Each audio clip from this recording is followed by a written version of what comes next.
salaamullaahi calaykum akhyaarey nin ayaa waxaa arkay beri xaaskiisii oo la fadhiisan nin halkaasna ay iskaga baashaalayaan kadib ayuu yaabay wuxuu yiri ma adigaba waalan mise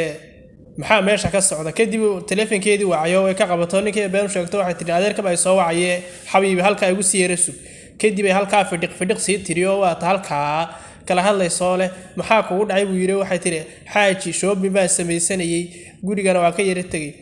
marka wuxuu shoobin baa samaysanaysaa haay shoobinkaaga iska soo yara samayso yiri oo soo yara dhaqso saas ayay ku kala tageen kadibna waa halka telefonkii iska sii dhigi doonta kadibna waxay noqon doontaa mid u laabata isagana kadib markii ay halkaas ka tagtay xogaa yara naxday isaguna wuxuu bilaabay inuu halkaas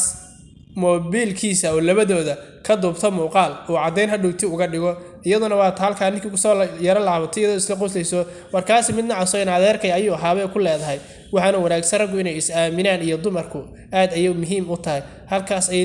ninkii islaameed iskala sii sheekaysanaysaa allahayaay kadib markii kala tageen iyaguna halkaas isaguna muuqaalkiisii gabi ahaanba wuu iska yara dhamaystay kadibna wuu bixi doonaa oo halkaa iyo reerkii uu aadi doonaa kadib waxaad la yaaban tahay ninkan dee guryaha adduunyada dee jaari waxa ka ah ama dee dadka u shaqeeya guryaha niman baa ka ah adduunyada halkii uu shilinkaa soo geliya uunbaa dee laga shaqaystaa sida soomaalida oo kale maahan oo ay dee gabdhuhu kaliya guryaha jaariyad ka yihiin halka isagoo moobeelka iskaga mashquulsan yahay laptopkiisa ayuu iskaga mashquulsan yahay iyaduna way imaan doontaa laakiin maxaa dhici doona dagaalkii Ruushka iyo Ukraine ayaa halkan imika ka dhici doona bal wax day adigu wiishka hayeeraa la yiri waxa dhici doona ninkii miskiinka uu yaaban yahay wuuna og yahay gabadhu inay baxday halka ninku isagu uu laptopkii uu iskaga mashquulsan yahay ninkan miskiinka oo shaqaalaha uu yaaban yahay ninkii markuu shaaw keenay waaba tan iyadoo socota allahayaay salaam bay qac ku siidee markaa saaba indho loogu eegay ilaa bari horaaba loo xanaaqsanaaba shoobinkaaga iska soo gadgado iska wado wata shoobinkii soo gatay si ninka ay ugu sheegto iskaga dhigto mid aad shoobinka u soo gadanaysa oo ku mashquulsan waxay tiri balday xaaji shaatigan baa ku soo yara gaday mid waxay ku socdaan ma telefonkii ka daftay waxay tiri kan telefonkan balaayo jinni waxay ma aragtay halkii ay isaga iyo cafeteria ninka ku sheekaysanayeen alla ma aniga wareersanay tiri misaan waxaan waa indhaha igaba allah ya ilaahal caalam jababa ayaa halka ka dhacday wayba yaabantahay gebigeedii saas oo mobilkii u yara daawanaysa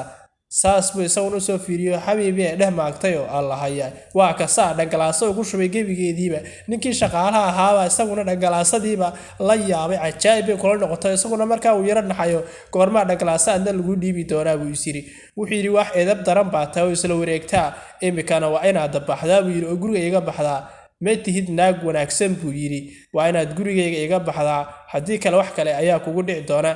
weli warkii ayaa socda laakiin guriga ma laga saari doona mise waa la deyn doona muuqaalka yara dhugo markaa gebigeediiba waa taliyay moobeelkaada iyo waxaad iyo shaatigaagaba hore u qaada baa la yiri aniga ma ii noqonaysid haas maadaama aad isla wareegsan tahay oo nimanka hadda mid xabadka saarayso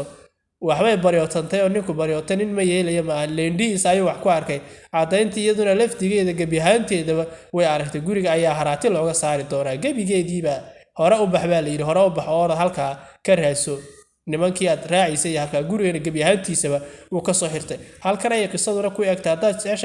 qisooyin kale waanu ku soo badin doonaaye falowga hanala dhaafina iyo commentiga wixii aragtidaada ana halka noogu soo bixi waa ta halka irida ku ooyeysa iridana aad xabaa ku ooyina fadhigan iyo jiifka kaaga horreeya nabaday